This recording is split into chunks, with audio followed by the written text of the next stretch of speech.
My goal is to make you faster by helping you plan out a full running year. So why should you trust me? I've been a coach for 6 years. I've been a runner for 18 years. I run as fast as a 505 mile. I placed seventh nationally. Okay, so I've been doing this for a while. Got a lot of experience. And my plan for you to kind of help break this down is, number one, give you the biggest mistake that most runners make when planning out their running year, just running, trying to get faster. Number two is to break down what does a season actually look like throughout the year. Three is to give you how many races you need each season. What does each race kind of look like? Four, break down the 5 B's of training. So what does a full season from start to finish look like, and how does it look different at the beginning, middle, and end?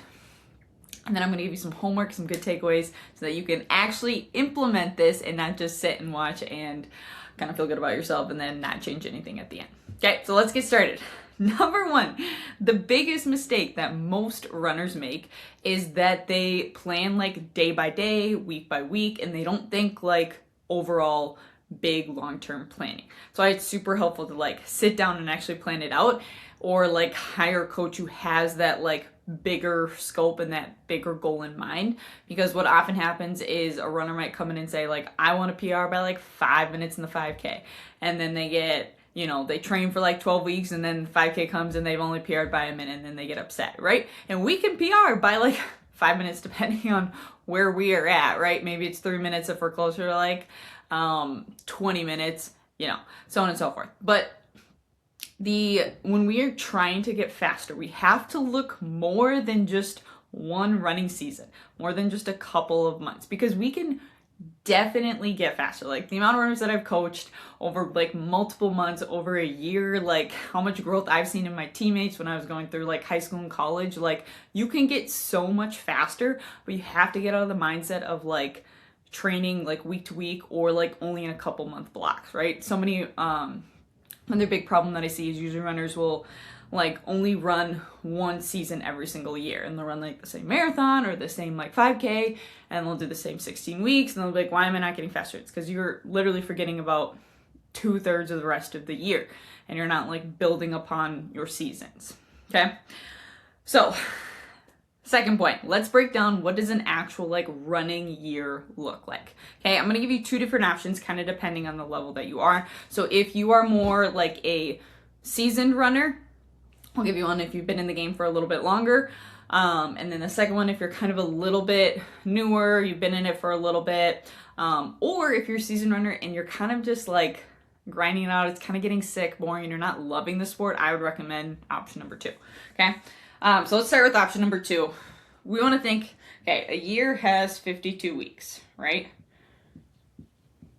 Okay. Can you see that? Is that backwards? Hopefully that's not backwards. Okay.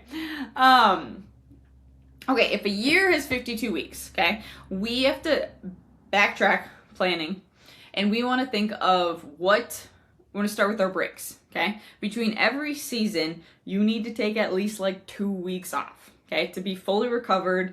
And this is so important. Like Olympians do this. I did this at a high level in college. Like, do not skip this part. This is where you recover, you rest, and you can push harder the next season.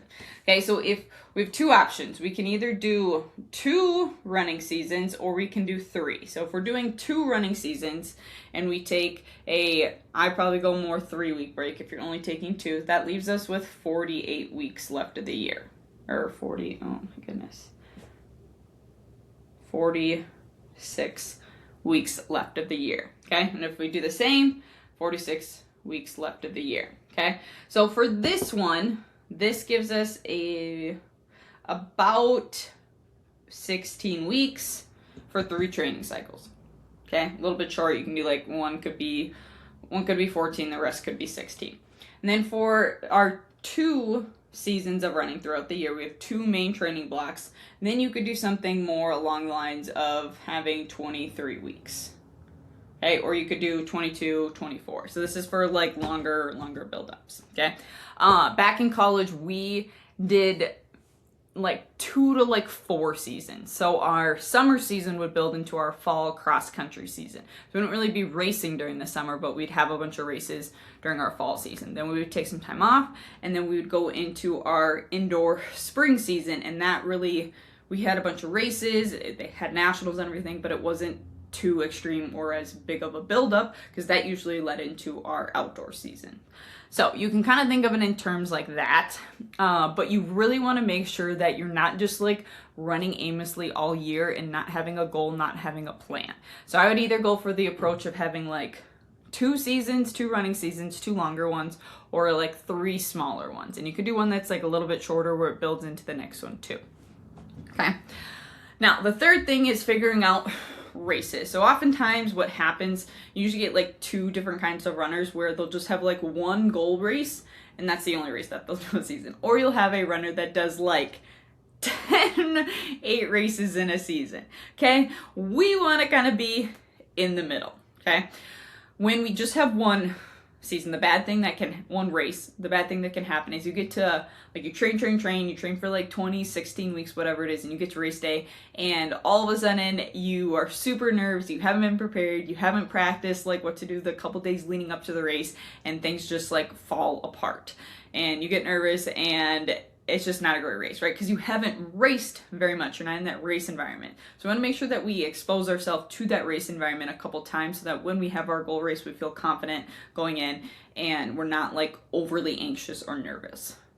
The other block is when we do too many races, is it starts to feel like our last race of the season, like our goal race, isn't as important, or like we get to the point where we're like, oh my god, I've done like 7 races already, like and if you're doing one like every other week, you don't really have time to build a training season, right? If you're constantly racing, what happens is people are like, oh, I'm racing this season, so I shouldn't this week, so I shouldn't like push as hard. So you have like half of your season where you're not pushing hard unless you're training through the races, which some people do, some people don't. And then like you can get so much more out of like races are hugely important, but you can get so much more out of like 2 good training sessions than you can out of like a race week, when you can specifically target things that you need to work on. If you're just practicing race pace and you're doing the same thing over and over and over again, you're not going to get much faster. You have to work on like the speed part, the endurance part, the tempo part, the threshold part.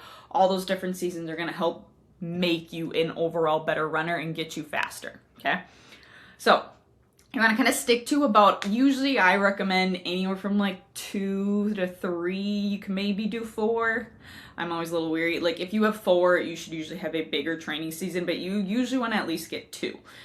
And a good way to do that is to you never want to have like races back to back. So it should never be one weekend to the next. You really want to spread it out with like 2, you run maybe like 3 or 4 weeks, right? Like if you have your goal race is your marathon at the end of the season, your goal race should always be at the end of your season because that's where you want to peak and build up to and be the fastest.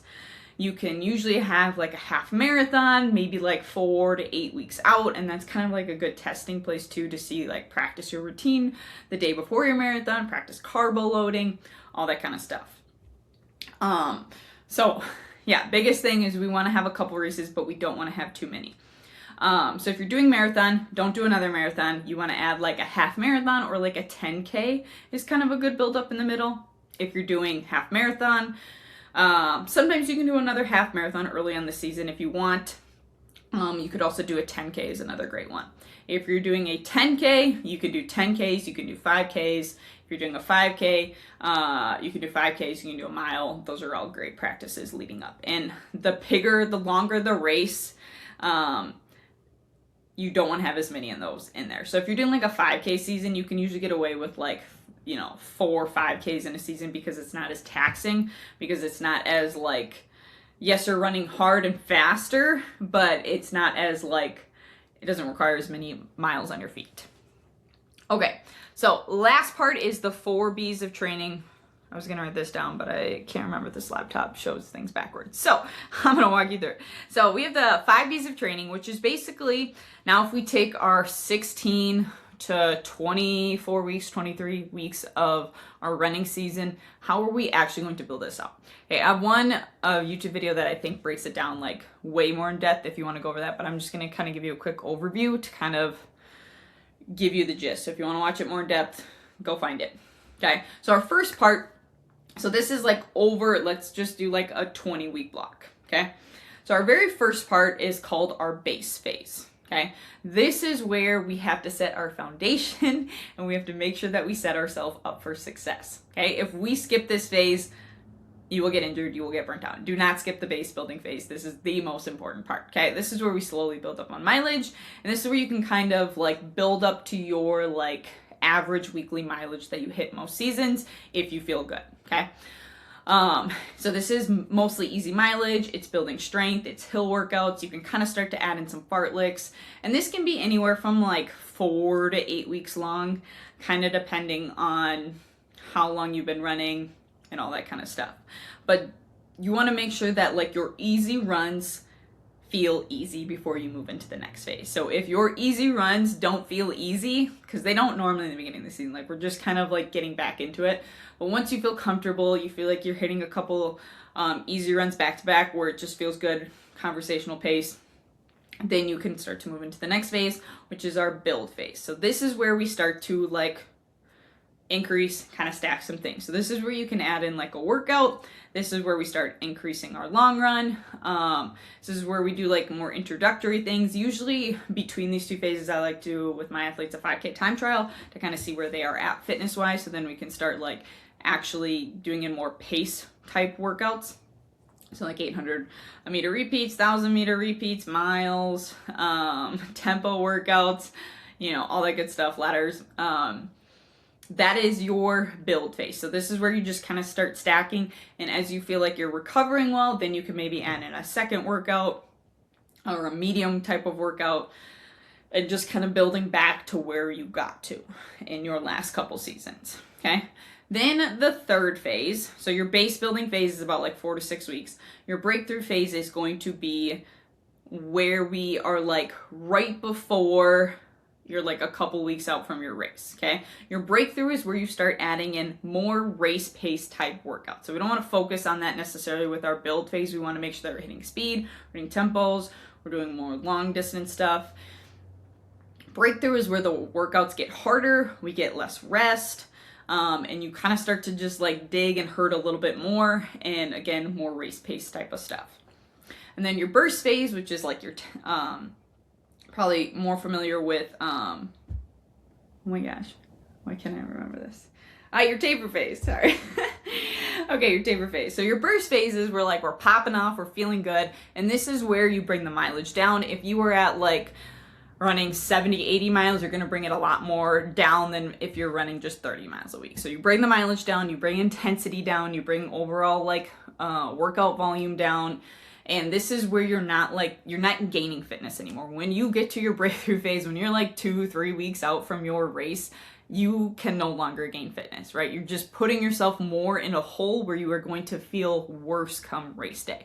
So these are where workouts where you should feel like you're almost to the point of like, oh God, this is gonna hurt a lot. Like you should just be like clipping, feeling good, feeling strong. Like your body should be upright. You should be like, okay, like I'm hitting these paces, like overall I'm feeling good. If you were like constantly digging into the well, that is not a place where we wanna be come taper burst phase. Okay.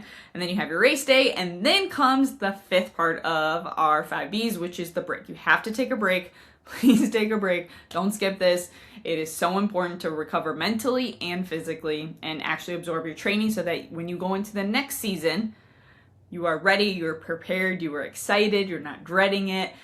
And what can happen is if we have too long of seasons, like if you're doing the 24-week block, is you might end up taking 3 weeks off. You might be exhausted if you're like more of a newer runner. So I would aim towards the shorter seasons, especially if you're a newer runner, so that you don't overall burn out. Because if we want to get faster, we have to play the long game. We can't play the 3-month game, the 4-month game. We're not going to get faster. Okay, so when we think overall for a whole entire year, if we have 2 seasons, if we have 3 seasons, if our goal is to get faster in the marathon, and if you've been doing it for a while, what I would recommend is having a speed block. So maybe that's you go after your 5K PR and you try and get a little bit faster, which is so fun. I love switching it up. And what I highly recommend a lot of my marathoners do when they're kind of stuck chasing a certain time. That's always a good one to kind of put in. You can do a half marathon training block too, which is fun. If you're going after the 5K season, you might have like 5K, 5K, 5K, or you might do a mile, 5K, 5K. And so just like setting mini goals throughout each season, right? If we're trying to get down to a 17-minute 5K, or an 18-minute 5K or 20-minute 5K, wherever you are at personally. We have to set those mini goals along the way so that we can hit each season and know that you can get so much faster over the whole entire year. You just have to commit to each season getting a little bit better and having that season build on the next one. So that's why we can't like overreach, have way too long of a season, have a weekly schedule that's like terrible for yourself. You have to make sure that you build appropriately. Okay, so what's your actual homework?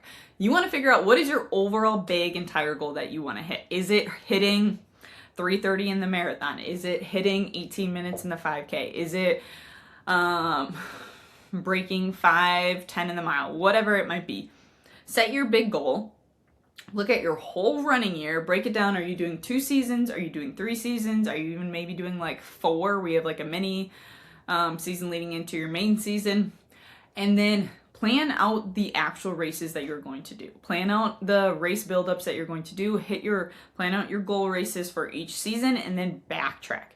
And you want to actually sit down and plan out your whole entire freaking year, because then you can actually like get excited about it. You can plan and you know that like, okay, I don't need to hit, if you're currently at a 22-minute 5K, you don't all of a sudden need to hit an 18-minute 5K in the next like 3 months. You're like, okay, maybe I focus on, hitting 20:30 in the 5K. And then the next season I try it and get 19:30, right? And you just have this slowly breakdown season and you can get excited about it. So plan out your whole running year, break it down into seasons, have your goal race, have your races leading up to that, and then get into the actual more specifics about workouts, what you're doing each week. And that's probably another video to get even more specific. But I wanted to give us like the bigger picture because I think that's so helpful.